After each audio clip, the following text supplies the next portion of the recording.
Hello everyone, welcome to Gopi study circle.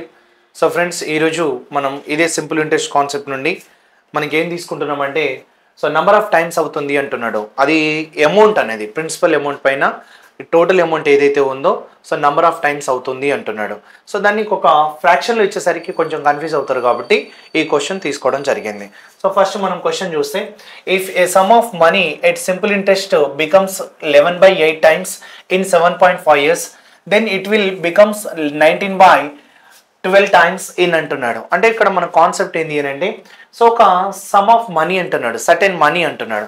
Certain money principal amount తెలుసా? తెలియదు, కానీ అది అమౌంట్గా మారడానికి అంటే సో ఇక్కడ సింపుల్ ఇంట్రెస్ట్ బికమ్స్ 11/8 టైమ్స్ అవుతుంది అంటున్నాడు. అంటే ఇక్కడ కాన్సెప్ట్ ఏంటంటే 11/8 టైమ్స్ అనేది అవుతుంది అన్నాడు. అంటే ఒక ప్రిన్సిపల్ వాల్యూ 11/8 టైమ్స్ అవుతుందంట, అది అమౌంట్గా మారుతుంది. మళ్ళీ నెక్స్ట్ ఏమన్నాడు, అది ఎన్ని సంవత్సరాలు అవుతుంది అని అంటే 7.5 yearsలో అవుతుంది. మరి అదే ప్రిన్సిపల్ అమౌంట్ మనకి ఎన్ని టైమ్స్ అవ్వాలంటున్నాడు? 19/12 టైమ్స్ అవ్వాలి అంటున్నాడు. ఎంత? 19/12 టైమ్స్ అవ్వాలి. మరి ఈ 19/12 టైమ్స్ అవ్వడానికి టైం ఎంత తీసుకుంటుంది అనేది క్వశ్చన్, రైట్? అప్పుడు ప్రిన్సిపల్ వాల్యూ తెలుసా? మనకి తెలియదు. మరి అమౌంట్ తెలుసా? తెలియదు. సో ఇక్కడ ప్రిన్సిపల్ వాల్యూ అనేది తెలియదు, అమౌంట్ అనేది తెలియదు. కానీ ప్రిన్సిపల్ వాల్యూ అనేది ఇక్కడ ఏదైతే ఉంటుందో ఇక్కడ కూడా అదే ఉంటుంది కదా, అందుకోసం ప్రిన్సిపల్ వాల్యూని ఈక్వల్ చేయాలి. సో ఇక్కడ ప్రిన్సిపల్ వాల్యూ ఎంత ఉంది? 8. ఇక్కడ ప్రిన్సిపల్ వాల్యూ ఎంత ఉంది? 12. సో దాన్ని కదా మనం ఈక్వల్ చేయాలి. అందుకోసం దాన్ని 8 ఇస్ట్ ఎంత అంటే 11గా రాసుకోండి. అలాగే 12 ఇస్ట్ ఎంత రాసుకుంటానంటే 19గా రాసుకోండి. అప్పుడు ఈ 8కి 12కి మనం ఎల్సిఎం ఎంత తీసుకోవచ్చు? ఇక్కడ ఎల్సిఎం ఎంత అంటే మనం 24 రాసుకోవచ్చు. 8 ఎంతలు కట్ చేసుకోవచ్చు? 3జా.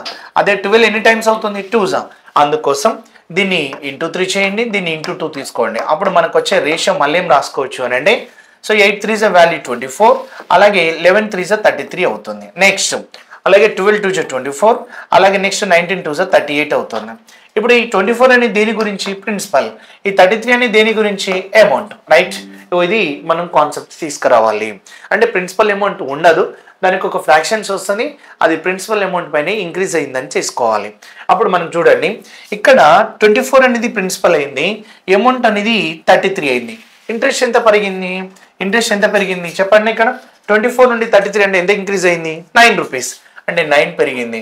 9 రూపీస్ అనుకోండి ఫర్ ఎగ్జాంపుల్. 9 రూపీస్ పెరగడానికి ఎంత టైం పట్టింది అని అంటే 7.5 years టైం పట్టింది, 7.5 సంవత్సరాలు టైం పట్టింది. మరి ఇక్కడ నుండి ఇక్కడ ఇంట్రెస్ట్ కదా, అదేన్ని అంటే ఇక్కడ 6 ప్లస్ ఇక్కడ 8 అంటే 14. ఇక్కడ ఇంట్రెస్ట్ ఎంత పెరిగింది? 14 రూపాయలు పెరిగింది. ఆ 14 రూపాయలు పెరగడానికి నెంబర్ ఆఫ్ ఇయర్స్ ఎంత?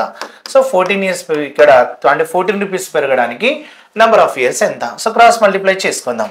అప్పుడు 4 ఇంటూ ఏం రాసుకోవచ్చు? 7.5. అంటే 14 ఇంటూ 7.5 బై ఏం రాసుకోవచ్చు? 9 ఇంటూ మనం 10, ఎందుకంటే ఈ పాయింట్ తీసేస్తున్నాం. ఇప్పుడు మనం చూడండి, 5 ఎంతలు కట్ చేసుకోవచ్చు? 2జా. 5 ఎంత అంటే 15జా. 3 ఎంతలు తీసుకోవచ్చు? 5జా. 3 ఎంతలు తీసుకోవచ్చు? 3జా. 2 ఎంతలు కట్ చేసుకోవచ్చు?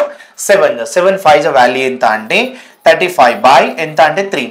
ఇప్పుడు 35 అంటే 3తో కట్ చేస్తే 3 ఎంతలు కట్ చేసుకోవచ్చు? 11జా. 33. 11 ఉన్న ఆప్షన్ ఇక్కడ 9 10 12 ఉంది, అంటే ఆప్షన్ డి సెలెక్ట్ చేసుకోవచ్చు.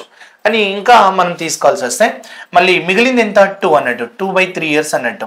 అంటే 2/3ని మనం నెలలకి మార్చుకోవాలంటే ఇంటూ 12 చేస్తాం. 3 ఎంతలా? 4జా. అంటే 11 years అని ఏమని చెప్పొచ్చు మనం?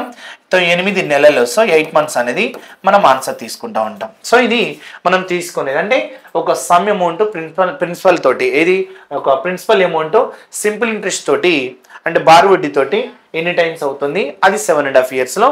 ఒకవేళ ఆ 19/12 టైమ్స్ అవ్వడానికి నెంబర్ ఆఫ్ ఇయర్స్ ఎంత అనేది క్వశ్చన్. అర్థమవుతుందిగా? సో ఆప్షన్ డి అనేది సెలెక్ట్ చేసుకోవచ్చు. Thank you.